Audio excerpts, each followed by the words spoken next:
Yet the apologists for slavery utilized the fields of history and the social sciences to negate the humanity of the African people.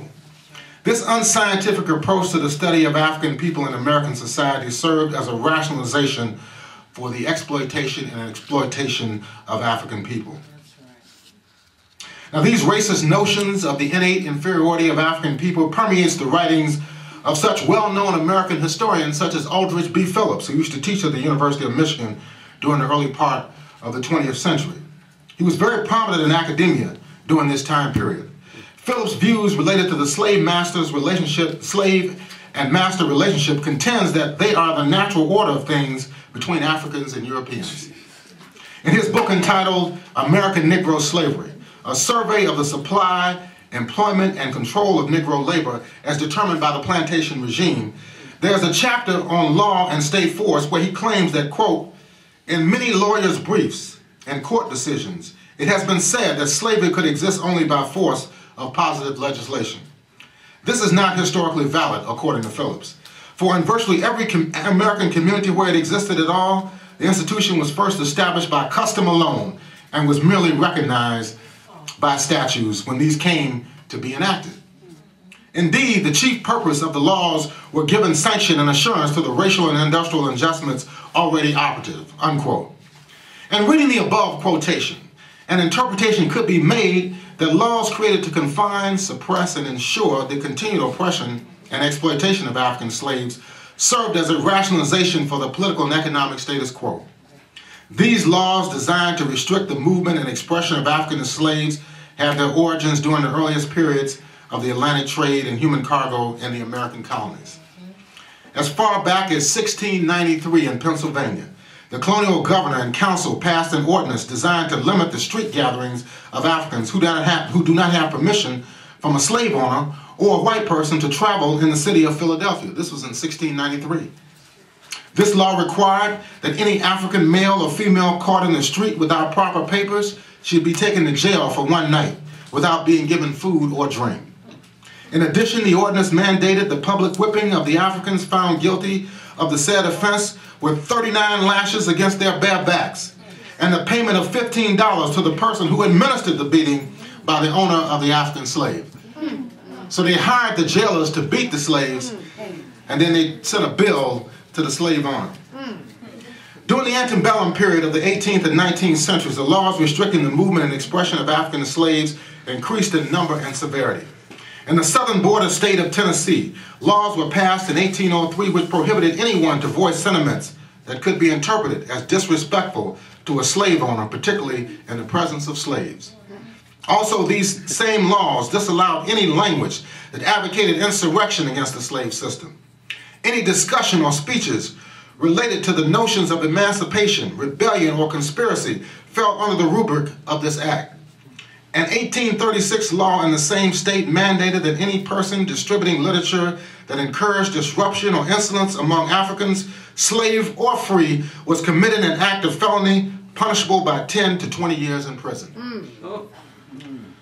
Although Phillips, in his book American Negro Slavery, does mention the passage of severe laws directed towards the maintenance of the slave system, he provides his own rationale for these legal measures that parallels those ideas of the southern slave owners of the period. According to Phillips, quote, burning at the stake, breaking on the wheel, and other ferocious methods of execution which were occasionally inflicted by the colonial courts were almost universally discontinued soon after the beginning of the 19th century. Phillips continues by saying that, quote, the general trend of moderation discernible at that time, however, was hampered then and thereafter by the series of untoward events beginning with the San Domingo upheaval, meaning the Haitian Revolution, and ending with John Brown's raid at Harper's Ferry.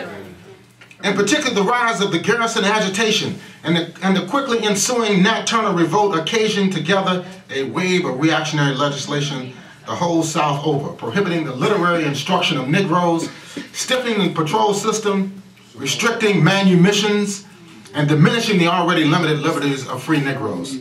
The temper of administration, however, was not appreciably affected, for this clearly appears to have grown milder as the decades passed, unquote. Consequently, it was the fear of rebellion during the 19th century that led to the increased violence directed against African people.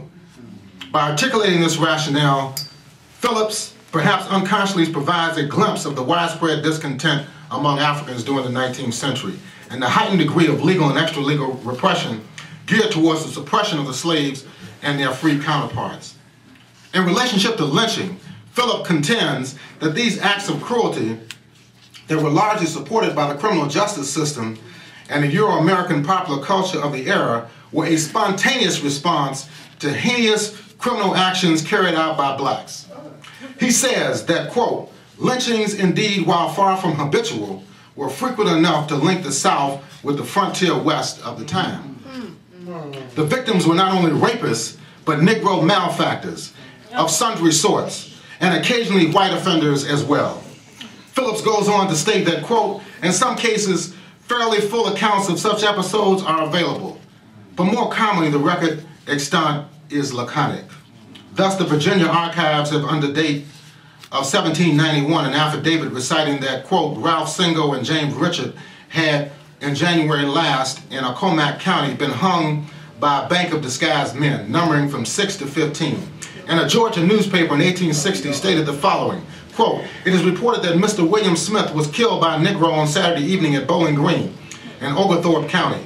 He was stabbed 16 times. The Negro made his escape, but was arrested Sunday. And on Monday morning, a number of citizens who had investigated the case burned him at the stake, unquote. No trial, just some white folks who, quote, investigated the case and burned him at the stake. But Phillips says this was spontaneous and infrequent. Now, despite these efforts to justify the denial of due process to African people, accused of committing criminal acts by questionable whites within the community, Phillips gives the reader an idea of the irrational fear and hatred fostered by the slave system. As C.L.R. James stated in his History of Pan-African Revolt that was written during the 1930s, quote, every slave owner did not spend every hour of the day beating and torturing his slaves, but few of his neighbors cared if he did. And if he did torture them, it was done so frequently that it occasioned no surprise in those who saw it. In this respect, 1860 was not very different from 1660, unquote. Now, there was a lot of response to race terror and violence within the African community itself.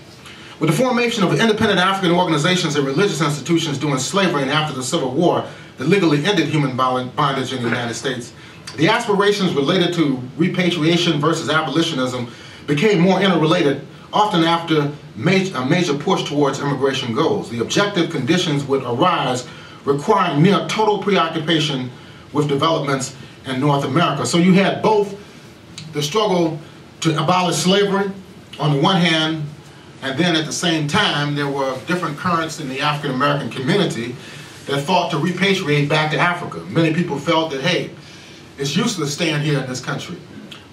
Even during slavery and after slavery, people felt that, you would never abolish racism, so hey, let's just pack up and move back home and establish our own nation on the African continent.